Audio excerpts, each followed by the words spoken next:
नमस्कार दोस्तों, आज मैं आप सभी को बताने वाली हूँ एक ढोंगी बाबा के बारे में, जो कि नकली साधु बन करके एक गांव के मंदिर में जाकर के रहने लगता है। दोस्तों, जिस गांव के मंदिर में वो नकली साधु बन करके रह रहा था, उस गांव की जितनी भी महिलाएं थी, वो शनिवार और मंगलवार को ज्यादा से ज्यादा संख्या में मंदिर में जाया करती थी। और दोस्तों, उसी गांव की रहने वाली एक महिला, जिस महिला का नाम पूजा होता है, और पूजा की अगर उम्र की बात की जाए तो दोस्तों लगभग उसकी उम्र जो थी वो 30-32 साल के करीब रहती है। दोस्तों, जो पूजा होती है उसकी शादी को लगभग अब 9 साल का समय भी बीत चुका था, और वो जो महिला थी वो पिछले 9 सालों से काफी ज्यादा परेशान थी, क्योंकि पिछले 9 साल से उस महिला को अब तक कोई संतान नहीं हो पाया था। यानी कि पूजा ने अभी तक किसी बच्चे को जन्म नहीं दिया था, और यही उसके दुख का कारण था। पूजा जो थी वो बहुत सारे मंदिरों में जा चुकी थी, काफी सारे डॉक्टरों से भी इलाज करवा चुकी थी, लेकिन उसके बावजूद भी अब तक पूजा ने किसी भी बच्चे को जन्म नहीं दिया था।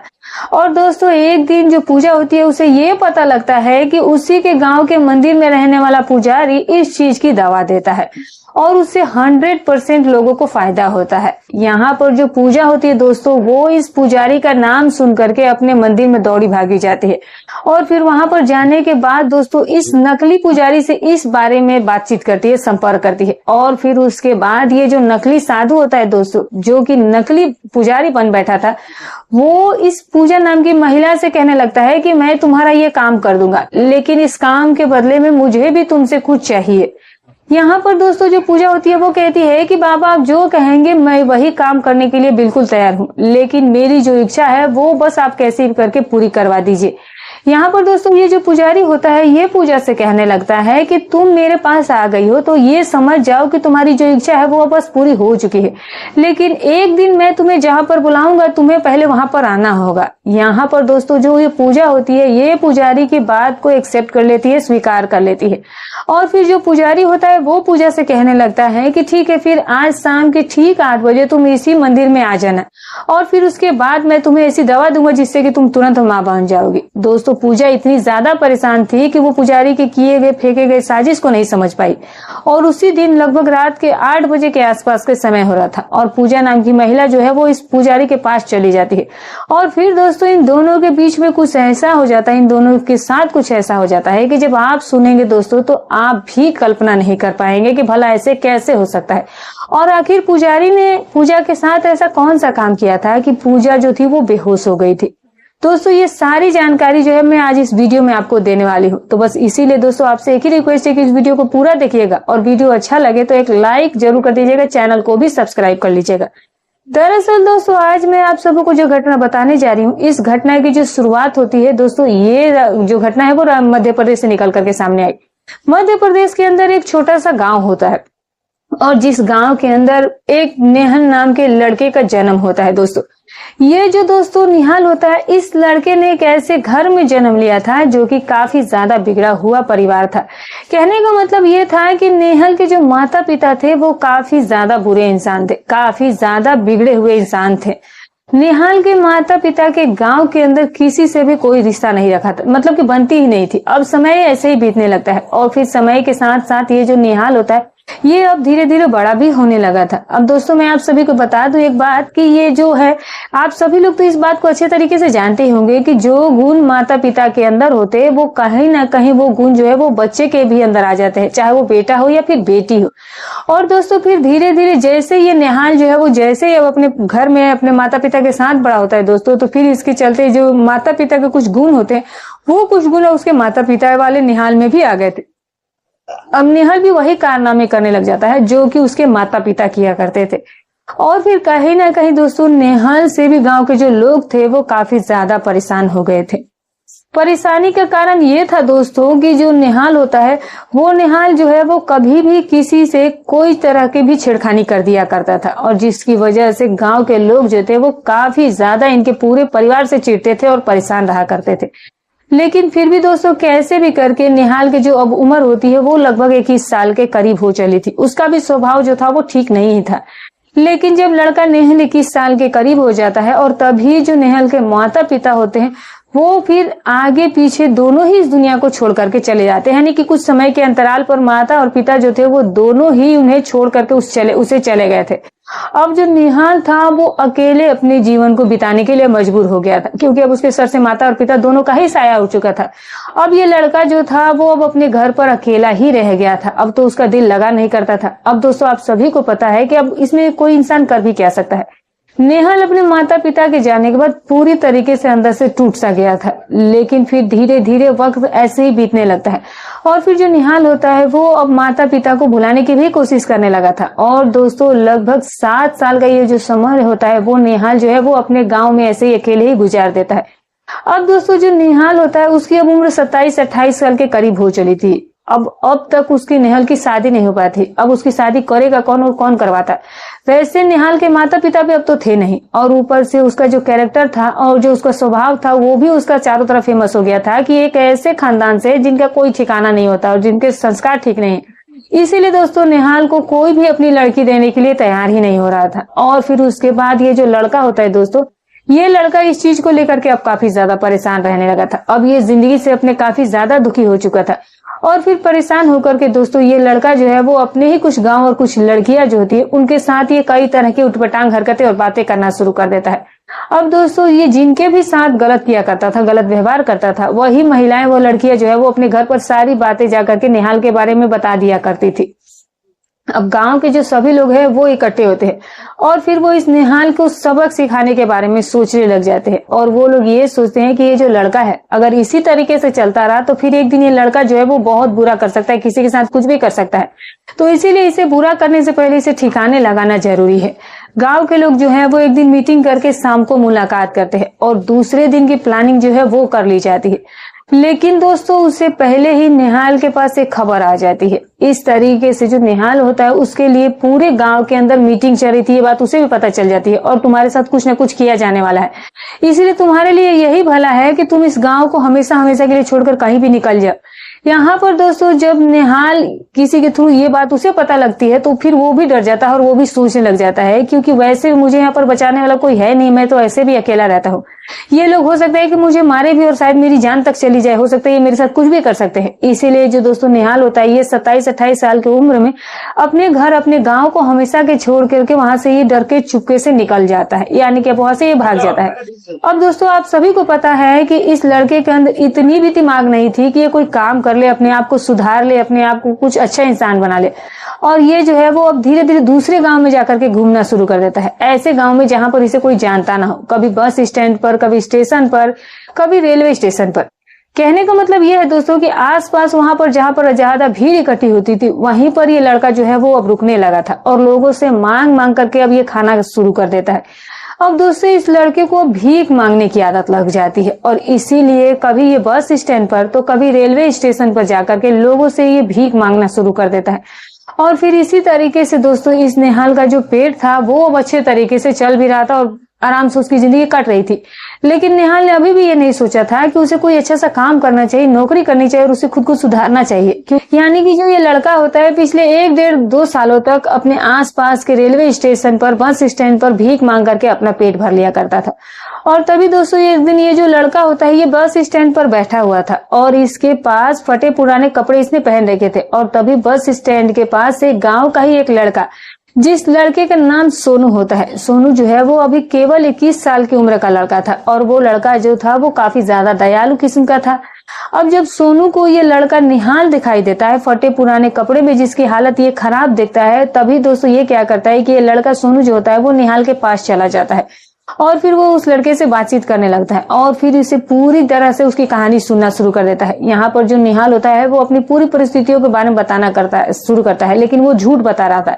तभी सोनू जो होता है वो निहाल से कहने लगता है कि देखो बात ऐसी है कि मैं तुम्हें तुम्हारी जिंदगी सुधारने का एक मौका दे सकता हूँ। हमारा गांव है जो कि काफी बड़ा है और उस गांव के अंदर एक बहुत बड़ा मंदिर भी है और जिस मंदिर के अंदर हमारे गांव में से हजारों संख्या में जनसंख्या में लोग जो है वो बहुत ज्यादा पूजा पाठ करते हैं शनिवार मंगलवार को। और वहां पर फिलहाल कोई पुजारी नहीं है। अगर तुम अपनी जिंदगी को सुधारना चाहते हो, खुद को सुधारना चाहते हो, तो पुजारी वाले कपड़े पहनो और फिर जाकर के उसी मंदिर में रहने लग जाओ। वहां पर तुम्हें अच्छे से खाना पीना भी मिलेगा और बेहतर जिंदगी भी जीने को मिलेगी। यहाँ पर दोस्तों जो निहाल होता है, जब ये सोनू की इन बातों को सुनता है तो फिर वो सोचने लगता है कि हाँ, इसकी बात तो कहीं ना कहीं सही है। अगर मैं गांव के मंदिर में पुजारी बन करके रहूंगा तो फिर मंदिर में तो वैसे भी काफी ज्यादा जो है उस चढ़ावा मिलेगा, तो उससे तो मेरा पेट वैसे भी भर जाएगा और जो मेरी जिंदगी है वो बहुत अच्छी भी देने लगेगी, काफी सुधर जाएगी। यहाँ पर जो लड़का निहाल होता है वो सोनू से कहने लगता है कि भाई, अगर अपने गांव के मंदिर में मुझे ले जा सकते हो तो फिर मैं तुम्हारा ये एहसान जिंदगी भर नहीं भूलूंगा, क्योंकि वैसे भी मैं बहुत ज्यादा परेशान हूँ और मुझे ऐसे भीख मांग मांग करके खाना पड़ता है, जबकि मैं ऐसा इंसान नहीं हूँ। तो यहाँ पर सोनू कहने लगता है कि मैं इससे ज्यादा तुम्हारे लिए कुछ नहीं कर सकता, लेकिन हाँ, मैं तुम्हें एक जोड़ी साधु जैसे कपड़े दिला देता हूँ और तुम उन कपड़े को पहन करके चलना मेरे साथ मेरे गाँव और उस मंदिर में जाकर के तुम रहने लगना। यहाँ पर निहाल कहता है कि ठीक है कि तुम मुझे वो कपड़े ला करके दे दो। अब जो दोस्तों सोनू होता है वो अपने एक नजदीकी दुकान पर वहां जाता है और वहीं दुकान पर जाने के बाद वहां से वो एक साधु वाले पुजारी वाले जो कपड़े होता है वो खरीद लेता है और फिर वो कपड़े ला करके जो है वो सीधे निहाल को दे देता है। अब निहाल जो है वो काफी खुश था कि उसकी जिंदगी जो है वो बदल जाएगी। अब जो ये निहाल होता है वो नकली साधु बनने जा रहा था, ये पुजारी का भेष धरने जा रहा था। अब सोचिए ऐसा इंसान जो कितना बड़ा और ज्यादा बड़ा अपराध कर सकता था। अब दोस्तों, अब ये पुजारी वाला कपड़ा पहन करके सीधी सी बात किसी के सामने आएगा तो लोग उसे पुजारी ही समझेंगे, उसे साधु ही समझेंगे। और जब वो इस तरह के नए कपड़े पहनता है तो जो निहाल है वो काफी ज्यादा भी अच्छा उन कपड़ों में लगने लगता है, क्योंकि वो काफी ज्यादा दिखने में भी ठीक था। और फिर निहाल जो होता है वो सोनू के साथ उसी के गांव में चला भी जाता है। अब दोस्तों, मैं आप सभी को बता दूं कि जिस मंदिर में ये निहाल नाम का लड़का रहने के लिए गया था पुजारी बन करके, उस गांव के बारे में भी आपको थोड़ा सा बता देती हूँ ताकि आपको इस कहानी को समझने में दिक्कत नहीं होगी और आप लोग जो है वो पूरी अच्छी तरीके इस कहानी को समझ पाएंगे, इस बात को समझ पाएंगे। और दोस्तों, अगर इस गांव की जनसंख्या की बात की जाए तो लगभग 2,500-3 हजार के करीब जो लोग थे वो इस गांव में रहा करते थे। गांव का मंदिर जो था वो काफी ज्यादा बड़ा था और जिसमें हर शनिवार और मंगलवार को गांव की बहुत सारी महिलाएं और कुछ लड़के भी इस मंदिर में जाया करते थे पूजा पाठ करने के लिए, कोई अपना व्रत खोलने के लिए तो कोई पूजा अर्चना करने के लिए। दोस्तों, जब ये निहाल इस मंदिर में आकर के रहने लगता है तो फिर इसके सामने जब हजारों की जनसंख्या में मंगलवार और शनिवार को इस मंदिर में उसे भीड़ दिखती है और काफी ज्यादा चढ़ावा भी वहां पर इसे मिलता है, तो जो निहाल होता है वो उस मंदिर में रह करके काफी ज्यादा खुश होने लगा था और अब इस लड़के की खुशी का कोई ठिकाना नहीं था। और दोस्तों, आप सभी को पता है कि जब इसको पूरी तरीके से जब इसे सेफ्टी महसूस होने लगी, अच्छा सा खाना मिलने लगा और सारी सुविधाएं जब इसे अच्छी तरीके से मिलने लगी और वहां पर काफी अच्छी अच्छी महिलाएं भी इसे देखने को मिल रही थी, तो जो अब निहाल होता है उसका दिल जो है वो अब काफी ज्यादा अंदर ही अंदर खुश रहने लगा था। और दोस्तों, अब ये जो खुशी इस तरह की ऐसी थी इस लड़के के अंदर की कि कहां से कहां इसे पहुंचाने वाली थी। और दोस्तों, इसी की वजह से जो ये लड़का होता है जो कि पुजारी बनकर के, नकली पुजारी बनकर के इस मंदिर में वो बहुत ही प्रेम से रह रहा था। ऐसा लग रहा था कि जैसे वो कितना अच्छा इंसान है और ना ही इसे कोई बोलता, ना ही कोई इसे दबाव देता था। ये आराम से अपना जो भी काम करता था मंदिर में ये किया करता था, ये छोटे मोटे काम जो है वो मंदिर के सारे कर रहा था। लेकिन दोस्तों, आप सभी लोगों को पता है कि जब इंसान की सोच ही खराब हो तो दोस्तों वो कहते हैं ना कि कुत्ते की पूंछ को चाहे कितना ही कोई सीधा करने की कोशिश क्यों ना करे, लेकिन अगर वो बागी है तो वो बागी ही रहेगा। और यही कुछ ऐसा ही हाल जो है वो नकली पुजारी निहाल के साथ भी होने वाला था।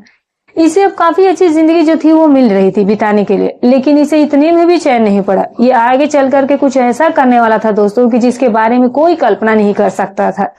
दोस्तों, दरअसल होता क्या है कि जब इस पुजारी को इस मंदिर में रहते हुए लगभग 3 से 4 साल का समय गुजर जाता है और इन 3-4 साल के समय गुजर जाने के बाद ये पुजारी को अब पूरी गांव की नॉलेज हो चुकी थी, मंदिर की भी पूरी नॉलेज हो चुकी थी। गांव की जो कुछ महिलाएं और कुछ लड़कों को भी ये पुजारी जो वो बहुत अच्छे तरीके से जान पहचान हो गई थी। अब कहने का मतलब ये था कि इस पुजारी का नाम जो था वो पूरे गांव में चलने लगा था और कहीं ना कहीं ये पुजारी ने ऐसा भी जो है वो लोगों के सामने खुद को प्रदर्शित कर रखा था, ऐसा ही ये लोगों के सामने प्रदर्शित किया था कि जिन महिलाओं को संतान ना हो तो ये जो है वो उनको संतान देने की भी ऐसा उपचार करता था कि महिलाओं को संतान हो जाता था। ऐसी कुछ महिलाएं भी उसके पास आई और उनको रिजल्ट भी पॉजिटिव मिल गया था। और दोस्तों, उन्हीं महिलाओं ने इस पूरे गांव में इस पूजा, अब दोस्तों इसी गांव में रहने वाली एक पूजा नाम की महिला होती है। अगर जिस महिला की उम्र की बात की जाए तो लगभग 30-32 साल उसकी उम्र रही थी।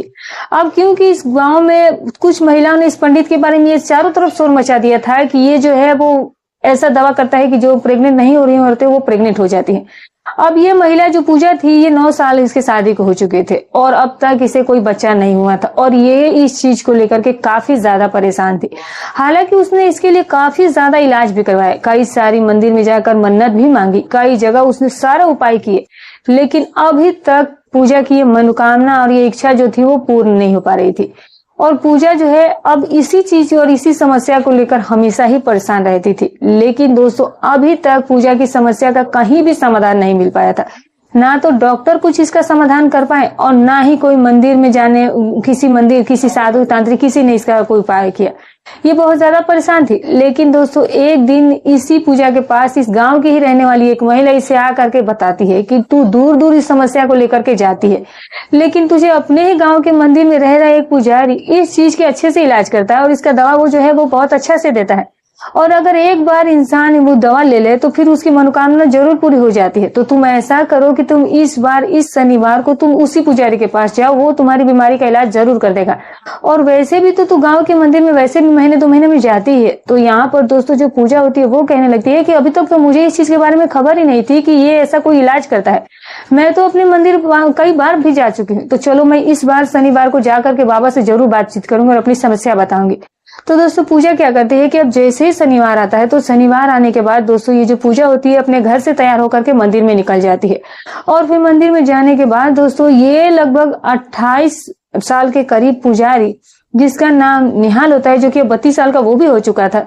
और दोस्तों ये जो पूजा होती है इस पुजारी से आकर के बातचीत करती है, यानी कि उसके सामने समस्या का समाधान मांगने आई थी। और फिर उसके बाद जो पूजा होती है अपनी जो इच्छा होती है वो इस पुजारी को खुल करके बताना शुरू करती है। कहने लगती है कि बाबा मैं बहुत ज्यादा परेशान हूँ, मेरी शादी को लगभग कई सालों का समय बीत चुका है, लेकिन अभी तक किसी भी संतान का जन्म जो है वो मैं नहीं कर पाई हूँ। और इसके लिए मैंने काफी सारे डॉक्टरों से भी इलाज कराया और काफी ज्यादा मैंने मंदिरों में भी मन्नत मांगी, लेकिन ना तो किसी बाबा ना किसी डॉक्टर के पास मेरी समस्या का समाधान मिल पाया। यहाँ पर दोस्तों जब ये नकली साधु जो होता है, ये जब पूजा को इस हालत में देखता है, उसकी समस्या को जानता है, इनकी बातों को सुनता है, तो फिर इस निहाल के मन में, अब इस जो ये नकली पुजारी होता है इसके मन में गलत विचार आना शुरू हो जाते हैं। क्योंकि पूजा एक ऐसी महिला थी जो कि 32 साल की उम्र में भी दिखने में काफी ज्यादा खूबसूरत लगा करती थी। और पूजा की खूबसूरती को देख करके दोस्तों ये जो पुजारी होता है वो कहीं ना कहीं पागल हो जाता है। और पागल ही नहीं होता है दोस्तों, बल्कि ये और सोचने लगता है कि इस महिला को अब कैसे भी करके मुझे अपने जाल में फंसाना होगा और इस महिला के साथ मुझे कुछ ना कुछ तो करना ही पड़ेगा। अब पुजारी जो था वो कहाँ मानने वाला था और पूजा भी बिल्कुल ही निश्चिंत हो गई थी, जैसे मानो कि उसकी समस्या का समाधान हो जाएगा। अब पूजा को लगा कि शायद आज तक कहीं भी इसकी जो मन्नत पूरी नहीं हुई, आज इस बाबा से मिलने के बाद उसकी वो मन्नत पूरी हो जाएगी। तभी ये साधु जो है वो पूजा से कहने लगता है कि देखो बात ऐसी है कि तुम जिस चीज से तुम बहुत ज्यादा परेशान हो, इस चीज की दवा जो है वो मेरे पास बिल्कुल है और मैं तुम्हारी जो समस्या है वो उसे बहुत अच्छे और बहुत आसानी से सॉल्व कर सकता हूँ। और तुम जो 9 सालों से प्रार्थना कर रही हो मैं उसकी बहुत जल्द ही पूरा कर सकता हूँ। यहाँ पर दोस्तों जो पूजा होती है वो कहने लगती है कि बाबा अगर आपने मेरी ये इच्छा पूरी कर दी तो फिर आप जो कहेंगे मैं वो काम करने के लिए तैयार हूँ। क्योंकि दोस्तों पूजा जो थी वो एक ऐसी औरत थी जो कि इस चीज को लेकर के अपने परिवार से भी परेशान हो गई थी, क्योंकि परिवार में भी उसे बोला जा रहा था, ताना दिया जा रहा था। अब पूजा की शादी को भी 9 साल हो चुका था, तो धीरे धीरे अब उसकी उम्मीद भी छूटती जा रही थी। अब एक महिला जो है वो जब किसी 9 साल से किसी बच्चे को जन्म नहीं दे रही होगी तो सोचिए कि उसका ससुराल और उसका मायका सब जगह उसे परेशानी मिल रही थी। और पूजा को भी अब यही ना कहीं डर लग रहा था कि अगर उसने किसी संतान को जल्द से जल्द जन्म नहीं दिया तो फिर उसके जो सास ससुर है उसको ससुराल से हमेशा के लिए निकाल देंगे। तो पूजा ने सोचा कि अगर इसके लिए मुझे कुछ भी करना पड़े तो मैं करूंगी, लेकिन अपनी जिंदगी और अपनी शादी को बचाऊंगी, लेकिन मैं इस समस्या का भी समाधान कर पाऊंगी। यहाँ पर दोस्तों इस पुजारी जो महिला की बातों को सुनकर के सोचने लगता है कि ये महिला जो है वो काफी ज्यादा मजबूर है और इसका फायदा तो मैं आसानी से उठा सकता हूँ और उठा भी लूंगा। और यहाँ पर दोस्तों जो पुजारी होता है वो ये क्या करता है कि वो इस महिला से कहने लगता है कि देखो अब तो यहाँ पर अभी तो फिलहाल बहुत ज्यादा भीड़ है, अभी जो दवा है मैं तुम्हें दे नहीं सकता हूँ क्योंकि उसे बनाने में भी टाइम लगता है, और वैसे भी मैं अगर तुम्हें ऐसी दवा दूंगा तो यहाँ पर बहुत सारी महिलाएं देख लेंगी और ये जो काम जो है वो सफल नहीं हो पाएगा क्योंकि वो दवा अकेले में बनाई जाती है। तो तुम इसीलिए ऐसा करना है कि तुम आज रात के 8 बजे के आसपास फिर वापस से तुम इस मंदिर में आना। अब तुम्हारी जो इच्छा है मैं वो आज रात ही तुम जो है वो तुम देख लोगे कि तुम पूरा हो जाएगा और तुम्हें यहाँ पर कोई देख भी नहीं पाएगा। अब यहाँ पर जो महिला ना पूजा होती है वो इस काम को करने के लिए चाहे इसे कुछ भी ही क्यों ना करना पड़े ये तो करने ही वाली थी। तो फिर ये पूजा क्या होती है कि ये बोलती है कि पुजारी से कि ठीक है, जैसा आप कह रहे हैं मैं वैसा ही उसी टाइम पे आ जाऊंगी। और फिर उसके बाद दोस्तों पूजा जो होती है वो वापस से अपने घर चली जाती है। और फिर वापस से घर पर आने के बाद लगभग रात के ये इंतजार करने लगती है, रात होने का। और पूजा की सास ससुर से पूजा कहने लगती है कि पड़ोस के ही घर में मुझे कोई बहुत अर्जेंट से मेरी दोस्त ने बुलाया है, तो मुझे वहां पर जाना है, मैं वहां पर थोड़ी देर में जाकर के आती हूँ। क्योंकि दोस्तों जो पूजा के सास ससुर थे वो काफी ज्यादा बूढ़े भी हो चले थे और वो इन बातों पर भी ज्यादा ध्यान नहीं दे रहे थे कि वो झूठ बोलिए या सच। अब पूजा जो ये बहाना करके घर से निकल जाती है और रात के लगभग 8 बजे के आसपास का समय हो चुका था। पूजा जो है वो सीधी उसी मंदिर में पहुंच जाती है जहाँ नकली पुजारी ने उसे बुलाया था। और मंदिर में पूछने के बाद जब जो नकली पुजारी होता है, जब वहां पर पूजा को देखता है तो फिर वो अपने आप को कंट्रोल नहीं कर पाता है। और फिर दोस्तों वो पूजा को लेकर के सीधा जो उसने अपना रूम बनाया हुआ था, जो कुटिया बनाई थी, वहां लेकर के चला जाता है। क्योंकि पुजारी को ये भी डर था कि अगर मैं बाहर में इस महिला के साथ कोई ऐसी वैसी हरकत करूंगा तो लोग अगर देख लेंगे तो फिर जो है वो मेरा सारा मामला, ये सारा ही खेल ही बिगड़ जाएगा। तो यहाँ पर जो पूजा होती है वो फिर सीधे उसके साथ अंदर कुटिया में जाने से पहले तो मना करती है, कहने लगती है कि बाबा मैं अंदर कुटिया में नहीं जाऊंगी, पहले आप मुझे बताइए कि आखिर आप मुझे क्या करना है और कैसी दवा जो है वो आप मुझे देने वाले हैं, और ऐसी कौन सी दवा है जो आप मुझे अंदर ले जाकर के ही दे सकते हो। यहाँ पर दोस्तों जो महिला पूजा होती है वो ऐसी बात कहती है, तो पुजारी कहता है कि देखो अगर तुम्हें चलना है तो चलो, वरना तुम यहाँ से अभी भी जा सकती हो। पूजा भी यहाँ पर मजबूर थी, तो फिर वो पुजारी से कहती है कि ठीक है आप जैसा कह रहे हो मैं चलती हूँ। और फिर पूजा जो होती है वो इस पुजारी के पीछे पीछे उसके बनाए हुए कुटिया के अंदर चली जाती है, जहां पर वो शुरू नहीं जाना चाहती थी, लेकिन अब वो चली गई थी। और फिर वहां पर अंदर जाने के बाद दोस्तों ये जो नकली पुजारी होता है वो महिला के साथ यानी कि पूजा के साथ अपना जो काम है उसे करना शुरू कर देता है। अब दोस्तों जो पूजा थी वो काफी मजबूर थी, वो उसे अब मना भी नहीं कर पाई और फिर वहां पर वो बिल्कुल ही विरोध नहीं करती है। और फिर ये जो नकली पुजारी होता है ये पूजा का पूरा फायदा उठाने लगता है। लगभग 2 से 3 घंटे का समय बीत जाता है। जिंदगी में कभी भी पुजारी के साथ ऐसा कोई काम नहीं किया था नकली पुजारी ने। उसका ये काम जो था वो पहली बार कर रहा था और वो आज अपनी भड़ास पूरी तरीके से निकालने की कोशिश कर रहा था। और इसीलिए लगातार 3 घंटे के बाद अब जो वो नकली निहाल पुजारी बना हुआ था वो इस महिला की कुछ ऐसी हालत कर देता है कि जिस हालत की वजह से जो पूजा है वो वहीं पर मौके पर ही बेहोश हो जाती है। और फिर जब बेहोश हो जाती है तो लगभग 1 घंटे का वक्त ऐसे ही बीत जाता है, लेकिन अभी तक पूजा को होश नहीं आ रहा था। और इसी की वजह से जो पुजारी है वो भी अब डरने लगा, घबराने लगा कि आखिर इस महिला को इतना क्या हो गया कि उठ नहीं पा रही है। लेकिन दोस्तों फिर 1.5-2 घंटे बीतता है और ये जो पुजारी होता है वो इस महिला पूजा के ऊपर पानी की छींटे मारता है और तब जाकर के पूजा को कहीं होश आता है। और फिर उसे होश आने के बाद जो पूजा होती है वहां पर काफी ज्यादा रोने लगती है, डरने लगती है। और फिर ये जो महिला होती है वो बाहर भी मंदिर से, वहां कुटिया में बनाए हुए मंदिर से निकलकर सामने आ जाती है। और फिर उसे इस चीज का काफी ज्यादा बुरा भी लगा था कि उसने ये क्या किया, और उसे काफी ज्यादा गुस्सा भी आ रहा था। और इसीलिए जो पूजा होती है वो इस बात को अपने पति को जाकर के सीधे बता देती है, फोन करके उसे सारी सच्चाई बयां कर देती है। पति जब इन बातों को सुनता है तो वो और भी ज्यादा गुस्से से आग बबूला हो जाता है और वो अपने गांव के कई लड़कों के पास फोन कर देता है। और गांव के सभी जो नौजवान लड़के थे वो फिर सीधे इस नकली पुजारी के पास चले जाते हैं। और जब उस पुजारी से पूछा जाता है कि आखिर तुमने ऐसा क्यों किया, तो पुजारी जो है वो अपनी पूरी कहानी बयां करना शुरू कर देता है। नौजवान जो लड़के थे वो पुजारी की कुछ ऐसी हालत कर गए थे और फिर उसे मार पीट करके बुरी कंडीशन में उसे वहां से भगा दिया जाता है। तो दोस्तों इस तरीके से इस नकली साधु जो बना हुआ था, जो नकली पुजारी बना हुआ था, वो इस महिला के साथ ऐसा गलत काम कर रहा था। तो दोस्तों ये रही कहानी। तो दोस्तों हमारी कहानी सुनाने का उद्देश्य किसी की भावनाओं को ठेस पहुंचाना नहीं, ना ही किसी के दिल को आहत करना है। बस केवल आपको सतर्क करना है, आपको जागरूक करना है। तो फिर मिलूंगी कल एक और नई अच्छी सच्ची रोचक कहानी के साथ। तब तक अपना और अपने परिवार का ख्याल